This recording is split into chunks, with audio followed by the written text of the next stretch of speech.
여러분, 오늘은 이제 부활주일이죠. 어떤 의미에서는 1년의 기독교 전체의 절기 중에서 가장 기쁘고 또 가장 행복한 절기가 바로 부활주일이어야 합니다. 이 부활이라는 것은 말 그대로 소식입니다. 복음의 소식 가운데에 있는 가장 중요한 핵심 메시지이며 가장 중요한 소식이라고 할 수가 있습니다. 우리는 이 부활의 소식을 주로 소리로 많이 듣게 됩니다. 그래서 기독교 전통에서는 소리라는 것이 굉장히 중요했습니다. 기독교 전통에서 어떤 음악, 그러니까 성가대나 이러한 것들이 굉장히 많이 발전한 것도 물론 문화적인 영향도 있었겠지만 더 큰 것은 바로 소리였기 때문입니다. 하나님께서는 수많은 자신을 계시하실 수 있는 수단 가운데 바로 말씀이라는 수단을 우리에게 허락하셨고, 말씀을 허락하신 순간부터 우리는 가장 먼저는 눈이 아니라, 보이는 것이 아니라 바로 소리라는 것을 통해서 하나님의 말씀을 듣고 하나님의 계시를 받게 되었습니다. 그래서 소리라는 것이 참 중요해서 도대체 소리라는 것이 좀 어떤 의미가 있을까 하면서 좀 궁금해하고 또 공부해 본 적이 있습니다. 여러분들이 과연 최근에 들어봤던 소리들 중에 가장 큰 소리는 어떤 것입니까? 비행기 소리일 수도 있겠고 자동차 경적 소리일 수도 있을 것 같습니다. 여러 가지 많은 소리들이 우리의 귀에 들릴 때 우리를 깜짝 놀라게 합니다. 제가 최근에 들었던 저를 깜짝 놀라게 하는 가장 큰 소리는 저희 둘째 아기가 제 귀에 대고 소리 지르는 잠꼬대였습니다. 엄마 하고 새벽에 듣는데 저 깜짝 놀랐습니다. 요즘에 이제 저희 아시는 분은 아시겠지만 저희 셋째 갓난아이랑 아내가 같이 자면서 이제 아이 둘을 제가 데리고 자는데 엄마 하고 소리를 지르는데 좀 아빠들은 아시죠? 그 서운함. 자는데 귀에다 대고 엄마를 부르다니, 아빠를 부르면 제가 따뜻하게 안아줬을 텐데. 그렇습니다. 이 소리라는 것이 우리의 귀에 들릴 때 신기하게 우리 마음에 그 소리가 우리에게 주는 메시지로 인해서 마음에 뭔가 반응이 일어나죠. 그러니까 소리라는 것은 굉장히 우리의 삶에서도 중요한 것 같습니다. 근데 여러분이 소리라는 것이 정말 신기한 게, 소리라는 것이 나타났는데 그것을 듣는 사람이 없다면 이것은 소리가 있는 것일까 없는 것일까? 여러분 어떻게 생각하십니까? 누군가가 소리를 냈는데 그 소리를 들은 사람이 없다면 그 소리는 있는 것입니까 없는 것입니까? 제가 설교문에 썼던 거랑 다른 대답이 와서 좀 당황스러운데요. 네. 있다고 생각이 들 수도 있고 없다고 생각이 들 수도 있을 것 같습니다. 보시면 과학적으로 따져봤을 때 이 소리는 없는 것이라고 합니다. 뭐냐면 과학에서 소리는 진동이래요. 이 진동이 우리의 귀에 들어와서 그것이 소리를 인식하는 귀 안에 있는 어떠한 장치를 툭 하고 건드려서 진동을 느끼게 할 때 우리의 뇌가 그것을 소리라고 인식하게 합니다. 여러분 걱정하지 마시기 바랍니다. 저도 사실 잘 무슨 말인지 몰라서 딱 여기까지만 준비를 해왔습니다. 어쨌든 소리라는 것은 그냥 우리가 듣는 소리의 형태가 아니라 뭔가 진동이 우리의 귀에 있는 장치에 쳤을 때 그때 소리라는 것으로 들리게 된다라는 거죠. 다시 말하면 그 진동을 느낄 수 있는 어떤 장치가 없다면 그 소리는 그냥 진동일 뿐 소리가 아니라는 것이죠. 여러분 결론은 이렇습니다. 진동을 감각하는 기관이 이 진동을 감각하지 못한다면 그것은 소리로 존재하지 못한다라는 것이 소리에 대한 과학적인 설명이라고 합니다. 오늘 본문인 이 마가복음 16장은 학자들 사이에서 조금은 논쟁이 있는 본문 가운데 하나입니다. 특히 여러분 종이 성경을 보시면 이 8절까지 있고 뒤에 9절에 대괄호가 이렇게 쳐서 끝까지 있는 걸 보실 수 있을 겁니다. 이 그 대괄호 안에 9절과 20절이 묶여 있는데요. 9절부터 20절 그 부분은 어떤 오래된 성경의 어떤 사본들 가운데에는 이 부분 9에서 20절이 없는 것도 있다라는 이러한 의미입니다. 여러분들 성경책 아랫부분에 보면 그 내용들이 써 있을 겁니다. 그래서 많은 학자들은 마가복음의 스토리가, 이야기가 16장 8절에서 종결이 되고 그 다음에 9절부터 20절까지는 마가복음 전체를 요약해주는 이야기다라고 이렇게 이야기를 하기도 합니다. 여러분 마가복음 이야기의 만약 그 스토리의 끝을 8절이라고 봤을 때 우리 8절 말씀을 이렇게 읽을 수 있습니다. 일단 8절 말씀을 우리 한 목소리로 함께 읽어볼까요? 우리 마가복음 16장 8절 말씀을 한 목소리로 읽습니다. 시작. 여자들이 몹시 놀라 떨며 나와 무덤에서 도망하고 무서워하여 아무에게 아무 말도 하지 못하더라. 만약에 이것이 이야기의 끝이다 라고 여러분 한번 읽어본다면 복음서의 결말이라고 하기에는 조금 맥이 쭉 빠지는 느낌이 듭니다. 제가 이 8절 말씀 헬라어 부분을 한번 쭉 정리해서 사역을 해봤더니, 직역을 해봤더니, 번역을 해봤더니 이렇게 번역을 할 수 있었습니다. 8절을 제가 읽어드리면, 그러나 그들은 무덤에서 나와 도망쳐버렸다. 왜냐하면 떨림과 놀라움이 그들을 사로잡았기 때문이다. 그리고 그들은 아무에게 아무 말도 하지 않았다. 왜냐하면 그들은 두려웠던 것이다. 여러분, 만약에 마가복음의 이야기가 여기서 이야기가 끝나게 된다면 이것은 사실 복음서, 예수님에 대해서 기록한 책이라고 하기엔, 특히 복음을 전하기 위해 기록된 책이라고 하기엔 조금 맥이 빠지지 않을 수가 없습니다. 더군다나 여러분, 마가복음 1장 1절 어떻게 시작됐는지 혹시 기억하십니까? 마가복음 1장 1절은 이렇게 시작합니다. 하나님의 아들 예수 그리스도의 복음의 시작이라. 하나님의 아들 예수 그리스도의 복음의 시작이다 라고 이렇게 당당하게 외치는 마가복음의 마지막 마무리가, 그들은 아무에게 아무 말도 하지 않았다. 그들은 두려웠던 것이다. 이렇게 끝난다는 것이 조금 답답하고 조금 불편하기도 합니다. 여러분, 복음이라는 것은 전달되어야 하는 소식입니다. 복음이라는 것은 분명히 전달되어야 하고, 그 복음 가운데 가장 중요한 내용은 바로 십자가와 부활이죠. 부활이라는 것은 너무도 중요한 복음의 한 의미인데, 그런데 복음서의 이 이야기의 마지막 부분에서 이것을 전하지 않았다라는 이야기가 나오는 것이죠. 이 여인들의 행동을 어떻게 이해해야 하는지, 또 마가는 예수님의 이야기를 왜 이렇게 기록하고 있는지, 이것을 조금 많이 고민하게 됩니다. 근데 또 이 여인들의 상황을 보면 이게 이해가 가긴 합니다. 이 여인들은 예수님의 죽음을 지켜본 십자가 사건의 목격자입니다. 가장 사랑하고 가장 존경하고 그리고 구주라고 고백했던 그 예수님이 십자가에 달려 죽으셨습니다. 비참한 고통을 당하고 죽으셨죠.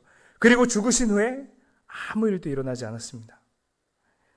이들이 할 수 있는 것이라고는 이제 예수님에 대한 그 사랑하는 마음, 아직 다 끊이지 않는 사랑하는 마음 가지고 이제 시신으로 누워있는 예수님을 장사 지내는 것밖에 없었습니다. 우리로 따지자면 일종의 염을 하는 것이죠.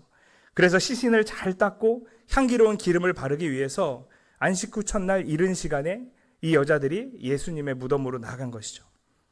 이 여인들 슬픔 때문에 정신이 없었습니다. 생각해보니까 무덤은 엄청 크고 무거운 돌로 그 입구가 막혀져 있었는데 이걸 어떻게 치워야 될지 생각도 안 하고 그저 애끓는 마음 가지고 예수님 장례를 치르겠다고 그렇게 무덤으로 간 거죠. 그랬을 때 놀랍게도 돌이 굴려져 있는 것을 봅니다.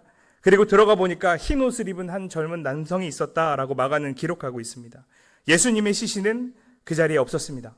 그리고 이 젊은 남성이 바로 예수님의 부활의 소식을 전해주었습니다. 그리고 예수님께서 갈릴리에서 기다리고 계신다고 다른 제자들과 사도들에게 이 소식을 전해주라고 명령을 합니다. 여러분, 저와 여러분이 이 사건의 현장에 있었다면 여러분들은 어떻게 생각하시겠습니까? 여러분들은 과연 이 경험을 했다면, 이 청년, 예수님의 부활의 소식을 우리에게 전해주는 청년을 만났다면 여러분들은 어떻게 반응하실 것 같습니까? 주님이 부활하셨군요. 기쁩니다. 어서 갈릴리로 가야지요. 하면서 막 밝아졌을 것 같습니까? 저는 그렇지 못했을 것 같습니다. 제가 이 말씀을 예수님의 부활에 대한 말씀을 쭉 보면서 내가 만약 이 예수님의 어떤 무덤, 빈 무덤을 목격한 이 여인들과 함께 있었다면 어땠을까 생각을 해봤는데 그냥 무서웠을 것 같습니다. 이 귀신인가? 왜 예수님 무덤에서 한 남자가 예수님 부활하셨다고? 그게 말이 되나? 이런 생각을 했을 것 같습니다. 여러분, 사실 우리는 부활이라는 것을 알아볼 능력이 없습니다.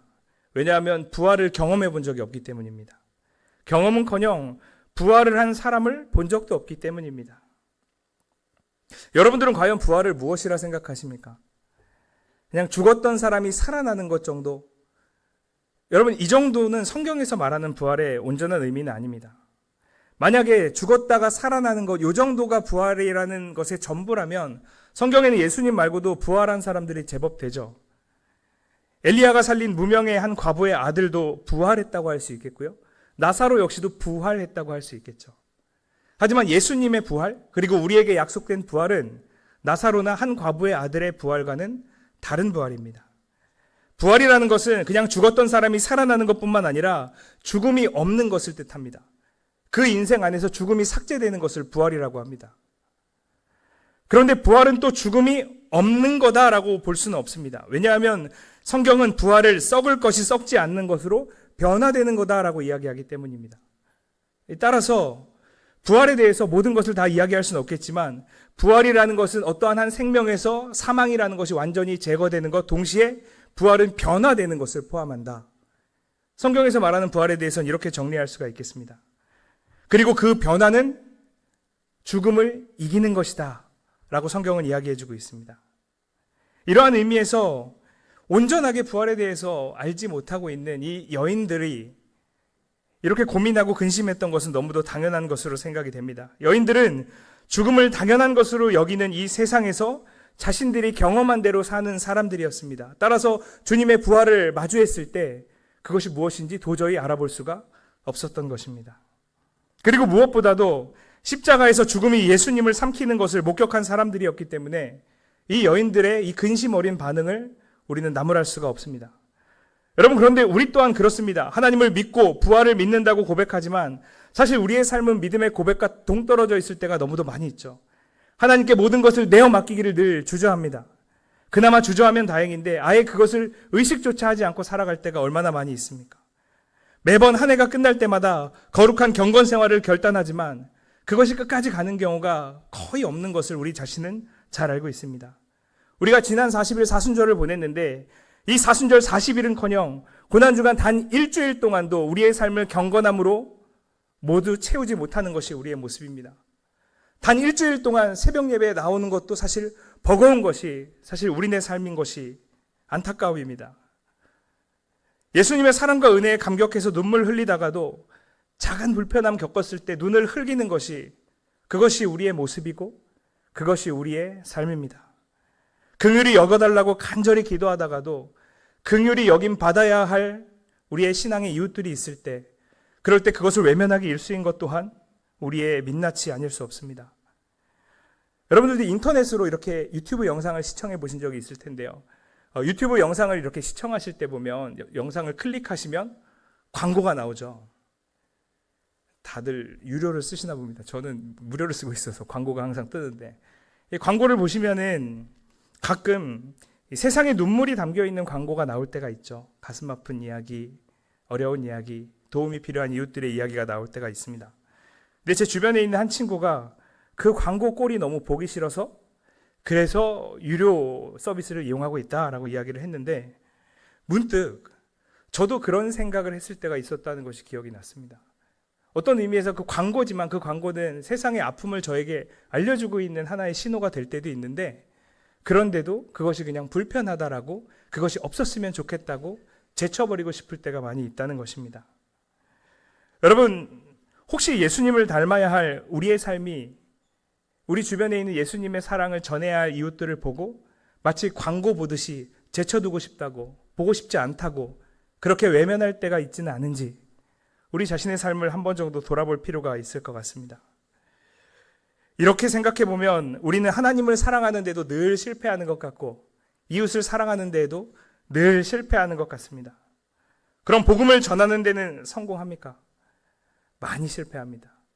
저도 복음을 전하는 일들을 나름대로 하고 애쓰고 있고 또 많이 하려고 노력하고 있지만 하지만 실패할 때가 성공할 때보다 훨씬 더 많이 있습니다. 그러다 가끔씩 전해야 한다는 생각조차 안 하고 살 때가 많다는 것을 보고 깜짝 놀라서 주님 앞에 회개할 때도 있습니다. 오늘 본문을 쭉 읽고 묵상하면서 처음에는 여인들의 행동과 제자들의 행동이 참 한심해 보였습니다. 그런데 예수님을 사랑하는 마음으로 자신들이 그토록 사랑하고 자신들의 꿈과 희망을 다 걸었던 예수님이 죽으셨을 때 그 예수님 장사라도 그 예수님 장례라도 치르겠다고 그렇게 찾아간 여인들을 보면서 과연 나 자신은 이런 여인들만큼 예수님을 사랑하고 있는지 제 자신에게 질문을 던지고 좀 마음이 먹먹했습니다. 그렇게 고난주간의 기도의 자리를 지키는 가운데 주로 고난과 부활의 말씀을 쭉 묵상을 하면서 신기한 것을 발견했습니다. 예수님의 부활의 목격자들 상당수가 사실 복음서를 보시면 부활의 소식을 전하지 않았다고 이야기하고 있습니다. 그런데 신기하게 그 부활의 소식을 제가 믿고 있다는 것이 그것이 얼마나 신기했는지 모릅니다. 부활이 오늘 여기까지 전해졌다는 것, 예수님의 수많은 제자들, 예수님의 죽음을 목격한 제자들이 예수님의 부활의 소식을 전하지 않았는데도 우리에게 예수님의 죽음과 부활의 소식이 전해졌고 믿게 되었다는 것이 정말로 얼마나 큰 감동이었는지 모릅니다. 오늘 본문을 다시 쭉 보는데 재미있는 것을 발견하게 됩니다. 1절 말씀 보시면 안식일이 지났다라고 말합니다. 안식일은 하나님의 창조를 기억하는 날이죠. 놀랍게도 이 안식일이 제정된 순간부터, 그리고 우리에게 율법을 통해 안식일이라는 것이 주어진 순간부터 안식일은 끝나지 않고 계속 다가오고 있습니다. 매일매일 우리의 삶을 창조하며 주기적으로 하나님이 우리의 창조주라는 것을 안식을 통해 보여주고 있습니다. 2절을 보시면 해가 돋죠. 매일 해가 돋는 것은 하나님의 창조 질서입니다. 매일 해가 돋는다는 것은 하나님의 창조 질서가 여전히 이 세상을 운행하고 있음을 우리에게 가르쳐 주는 것입니다. 3절과 4절 보시면 심히 큰 돌이 굴려져 있습니다. 누가 굴렸습니까? 하나님이 굴리셨습니다. 창조주 하나님이자 구원의 주님이신 하나님이 이 여인들을 둘러싸고 있습니다. 하나님께서 이 여인들에게 창조의 해를 보여주셨고 창조의 안식일을 맞이하게 해주셨고 그리고 돌이 굴러간 하나님의 능력 또한 보여주셨습니다. 하지만 이 여인들은 죽음을 생각하고 죽음을 기억하고 죽음으로 인해 두려워하고 아파하고 있습니다. 이것이 인간입니다. 그리고 이것이 우리의 모습입니다. 하지만 우리의 태도와 생각과 달리 하나님은 계속 일하고 계십니다. 하나님은 단 한 시도 쉬지 않으시고 계속해서 하나님 자신이 창조주이며 구원의 주님이심을 세상에 보이고 계십니다. 해가 뜨게 하시고 여러 가지 이 세상에 운행하는 원리들을 통하여 우리에게 보여주시고 때때로 뜻밖의 찾아오는 우리가 경험하는 은혜들로 우리와 함께 하심을 보여주고 계십니다. 여러분, 소리가 없다고 해서 아이가 엄마를 부르짖는 그 울음이 사라지는 것은 아닙니다. 소리가 있고 없고와 관계없이 그 아이의 울음과 그 아이의 엄마를 생각하는 마음은 여전히 존재하고 있는 것입니다. 여러분, 여인들이 전하고 그렇지 않고와 관계없이 예수님은 부활하셨습니다. 여인들이 전하지 않았다 하더라도, 그리고 제자들은 그 소식을 들은 제자들 역시 주님의 부활의 소식을 바로 믿지 않았지만 그럼에도 주님은 부활하셨습니다. 여인들이 전하지 않고 제자들이 바로 전하지 않았음에도 복음은 세상으로 뻗쳐나갔고 부활의 목격자들이 실패했다 하더라도 예수께서는 부활하시고 승천하셨고 그리고 성령을 우리에게 보내셨습니다. 우리의 믿음이 실패한다 하더라도 우리 주님 부활하셨고 우리 주님은 여전히 이 땅 가운데 살아 역사하시며 성령의 능력으로 우리의 삶을 가득 채우고 계십니다. 우리의 믿음이 실패한다 하더라도 우리의 그 복음을 전하라는 사명에 우리가 실패한다 하더라도 그래도 하나님은 여전히 하나님이시라는 것입니다. 하나님은 우리를 통해 일하시기를 원하십니다. 하지만 우리의 참여가 100% 반드시 필요하신 분은 아닙니다. 단지 하나님은 우리를 사랑하시고 우리와 함께 그 위대한 복음의 역사를 이루기를 원하시고 있는 것이죠. 그래서 우리를 부르시고 우리에게 사명 주시고 그리고 우리에게 그 사명 달성할 수 있도록 성령을 선물로 허락해 주시는 것입니다. 우리의 실패와 낙심과 좌절이 하나님의 역사와 하나님의 임재와 하나님의 능력을 가로막지는 못함을 믿으시기 바랍니다. 마찬가지로 우리의 연약함과 우리의 죄악이 하나님의 승리를 절대 가로막을 수 없습니다. 우리는 불가능하지만 하나님은 죽음을 이기셨음을 기억하셔야 합니다. 부활의 목격자들이 부활을 전하지 않았음에도 우리에게 부활이 전해졌고 또 우리가 부활을 믿게 되었던 것이 하나님의 은혜와 능력이 아니고 무엇이겠습니까? 그리고 그것이 오늘 늘 실패하는 우리에게 주시는 하나님의 위로입니다. 늘 죄악 가운데 살아가고 늘 믿음에 실패하지만 그것과 관계없이 하나님은 여전히 사랑으로 일하시고 여전히 우리에게 다시 한번 일어날 수 있는 힘을 허락하십니다. 그것이 우리의 삶의 격려요, 위로요, 희망이 되어야 합니다.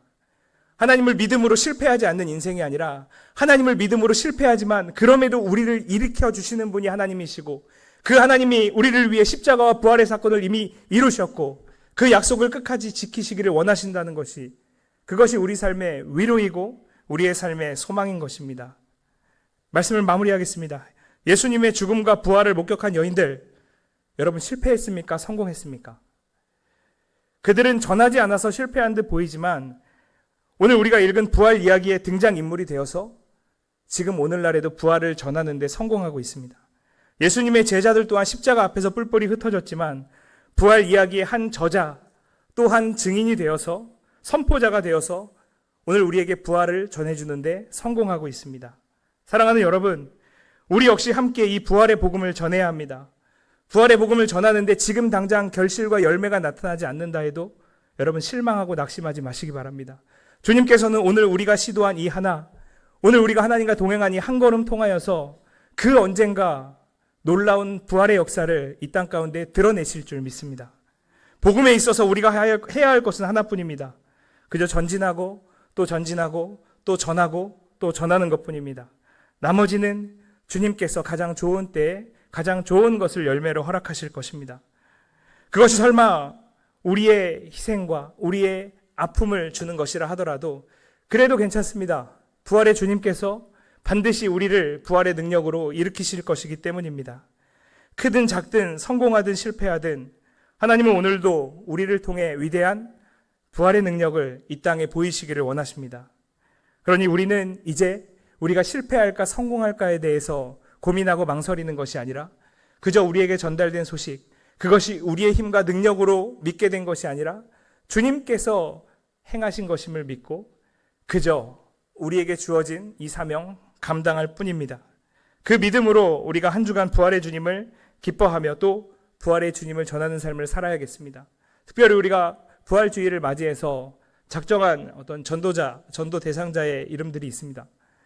이제 시작되었습니다. 그들의 이름들 부르시면서 기도하셔야 합니다. 실패할까 걱정하고 염려하지 마시기 바랍니다. 하나님께서 부활의 증인의 실패한 이들을 통해 우리에게 부활의 소식을 전하셨던 것처럼 우리의 성공도 좋지만 우리의 실패를 통해서도 하나님 복음의 역사를 이룰 줄 믿으시기 바랍니다. 그 믿음 가지고 그저 복음을 전하며 기도하고 또 기도하는 일에 전진하시기 바랍니다. 부활하신 주님께서 우리를 통해 반드시 일하실 것입니다. 이 땅에 부활의 능력을 반드시 보이실 것입니다. 그 믿음 가지고 우리 부활주의를 지나는 우리 모두가 부활의 주님을 믿는 믿음으로 기뻐하며 부활의 소식을 우리의 가족들과 이웃들에게 전할 수 있었으면 좋겠습니다. 그렇게 주님 주신 사명 잘 감당하는 저와 여러분 되기를 주님의 이름으로 축복합니다.